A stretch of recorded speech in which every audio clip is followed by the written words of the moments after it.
Hey everybody, welcome back to Video Game Mess. So today we're going to be doing a series on the MiSTer FPGA DE10 Nano project, more specifically in this instance the Amiga core, and getting down even further than that, the Amiga CD32, your favorite Amiga system named Amiga CD32. All jokes aside, it might not be the best platform out there, but it does have some decent games, and now as of today there's going to be a brand new way to launch them and play them, making this basically one click and you're in a game, because sometimes you would need a mouse or keyboard to get everything running. Now they're all going to come pre-configured, ready to launch, so you can just jump in, have fun, and not worry about the actual setup. Before you get too far involved though, do me a huge favor down below, hit like and subscribe and ring that notification bell, definitely helps us out. And if you feel so inclined to watch the channel, I have a Patreon link down below as well. And because you guys keep asking for it, there is a list of the games I am playing in this video in order in which they appear. So Flick here would be the first one, just go from there if you're looking for some new Amiga games to play. But the nice thing is the AmigaVision team basically went in and did the same thing for CD32 as they've done for every other Amiga platform out there. And I definitely do cover the work on the channel because I think it really allows for more people to jump in and just have fun. Because when it comes to the PC cores, if you actually have to get that mouse and keyboard out just to launch a game, to then play with a controller if you want to, that can be a little bit of a pain in the ass, and I totally understand that. Especially if you have your MiSTer set up in the living room, you don't always want to have a keyboard and mouse handy just to get into something to unplug it. So that is why this new version of the Amiga CD32 launcher is just going to be absolutely outstanding because it never existed before. And there is a decent amount of fun to play. Sure, Gloom is a pixelated mess, and it definitely is just a Doom clone, but it has a certain vibe, and there's something about the game that I actually quite enjoy. It's got some good exploding jibs there when you actually shoot one of your opponents, and it just really kind of explains what the Amiga was trying to do. Now the CD32 barely actually lived a life and it didn't succeed whatsoever, but if you want to buy one today you better bring your wallet because you're probably talking about 4 figures at this point in time, and the games definitely aren't getting any cheaper either, but the recreation of it here in MiSTer FPGA along with the rest of the Amiga or MiniMig core is just straight up 10 out of 10, and I love that this thing exists. Now let's move over to Lamborghini American Challengers. I'm going to be calling it for us this video the Kirkland brand Outrun. This is a decent time, and you can see here it is running well in the core, and now it is again another game that you can just pick up and play. That's what really matters about this entire package in and of itself, along with the CHDs that you can grab from the AmigaVision team. You can just sit down and start playing things without actually having to configure anything, and when it comes to Amiga and PC cores, configuration is absolutely paramount. If all the settings aren't dialed in correctly, then you're going to end up in a situation where the game won't run, or the video will be completely messed up, or any number of other issues that are going to prevent you from playing the game and sitting down and just enjoying yourself. So this is absolutely just going to make the fun that much easier. Because I totally get it, MiSTer FPGA is a tinkering device, and some people do want to tinker, but not all the time. Other people just want to sit down, go ahead and turn on their MiSTer FPGA like it is a console, push a few buttons, and just start playing something. And if you've never checked out the CD32 before, there's never a better time to do it than now. I'm not saying that there's some massive hidden gems on there. There's a decent handful of fun games worth experiencing, but it's probably going to be the only chance you get of actually playing CD32 games outside of being at a convention or buying one that's extremely expensive. Leave me a comment down below and you tell me, did you have an Amiga CD32 back in the day? I'm assuming nobody did. And do you have one now? I'm also assuming not many people would. Let's do a soundtrack sample time because it is a CD based console, 45 seconds, and I'll be right back with more.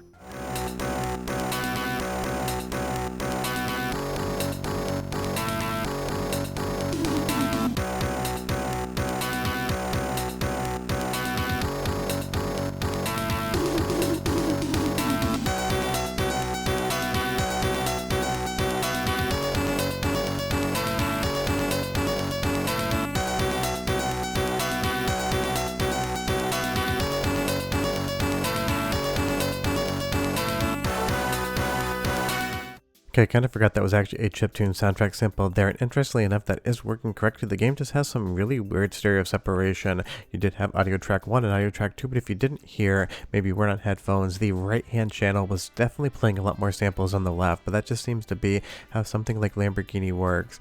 But again, this is a relatively decent game, but moving over to something that's a total vibe, this is Prey. No, not the 3D Realms game that never made it out the door that became a different game. This is basically a point-and-click first-person first-person shooter that kind of has open range of motion and kind of also doesn't at the same time, but it's definitely utilizing a lot of that CD format because you do have this full motion video playing in the window. Now this one is going to definitely hit if you've liked these type of games back in the 90s on PC, but you can clearly tell that the Amiga CD32 can't make that video that big because you're actually playing the game. The heads-up display is massive, but I love that it basically makes it look like you are in a visor. It is a very intelligent way to kind of hide the technical limitations of the CD32 or Amiga platform by also making it seem like you have that rebreather in your face, or at least that's what I think is going on here. That's what I see, but leave me a comment down below and you tell me what you think. But this is one of those games, if you've never experienced Prey before, it is something that's worth checking out. I'm not again saying that it's some sort of hidden gem, it's definitely B tier, but it has such an Amiga vibe and a time and place of that mid-90s kind of gaming FMV thing going on that you could definitely do a lot worse than that. And that is the fun thing about the Amiga core as well as this new pack from AmigaVision. It allows you to discover new things that you've never checked out before, because I totally get it. If you never played a CD32 and it takes you 20 minutes to get a game running, you're probably not going to be that motivated to actually do the work, versus if it took 15 or 20 minutes to get the Capcom CPS II or N64 core running, you would definitely dedicate the time to that because you know what type of fun you're going to be having. That is why it's great not only to have the cores, but to have teams in place that make it easier for you to enjoy them. And I'm pretty sure there's also going to be some favorites in there as well, but soundtrack sample too, and I'll be right back with a bit more. It seems like your scanners have a malfunction, so you can't use them to localize people with. I'm afraid you'll have to check all the rooms manually, one by one. It's the only way to be sure that nobody's left behind.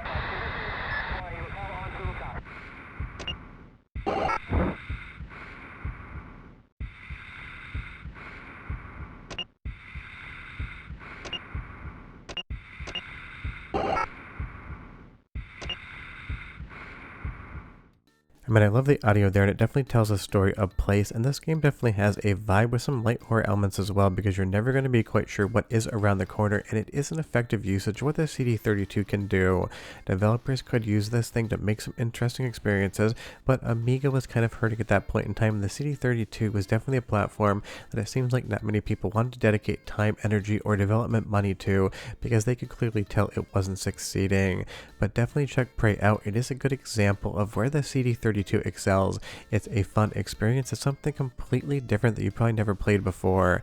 Now, just so you know, I will leave a link in the description below so you can get this configuration pack, but I am recording this video before it actually goes live, working with the AmigaVision team just to get it set up, so I might be away from my computer when this actually airs, so if I forgot that link, tell me down below. Now moving over to a game that can run on the CD32 core and CD32, just not well. This is Street Fighter 2, and if you're wondering why the screen is tearing there, it's one of those things you have to remember that the CD32 was a European region console, which means that for the most part it wants to run at 50 Hz, not 60 Hz. Now if you have a variable refresh rate monitor, something that'll go down below 60, you will be 100% totally fine playing around with this. You can run it at its native resolution, but there should be a ton of different ways to run it as well now that we have this new configuration pack. But it's one of those things you just need to keep in mind. PAL's are going to run at 50 Hz and NTSC is going to run at 60 Hz, so technically it's going to be 49.97 and 59.97 frames per second, because you never have an even number unless you're going to telecine, getting something over to a 20 frame per second film strip if you were shooting on digital cinema and wanting to exhibit in an actual print stock. But that's completely useless information. Not sure why I even went that far. Kind of got sidetracked, so have a soundtrack sample of Street Fighter 2, and I'll be right back.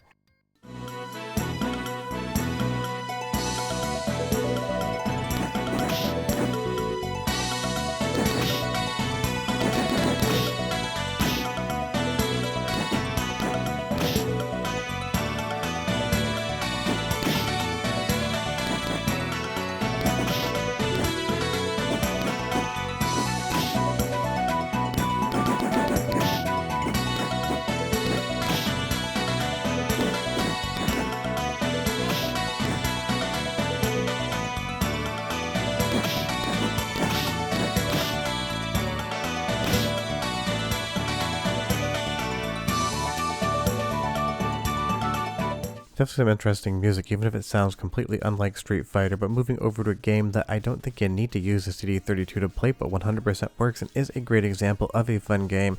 This is Dark Seed, basically based on the work of H.R. Giger or Geiger. I've heard it pronounced both ways, so I say both ways, so you don't go into the comments and tell me it was the opposite. And this is something that has a CD32 version, and it is a very good version. Now, of course, we have this on Sega Saturn with an English translation now. I'm pretty sure that the AO46 core also has a version, but I would say the Amiga version is one of the better ones and maybe a good example as to why you actually might want to load the core up. But I get it. I would say one of the #1 questions I get about MiSTer FPGA setup is how to get the computer cores running, whether that's the MiniMig core, whether that's AO46. It requires more deft touches because when you want to load up an N64, PlayStation 1, Sega Saturn, SNES, or any other console, Neo Geo included my favorite on MiSTer FPGA, you just push a button in a game list and then suddenly you're in the game.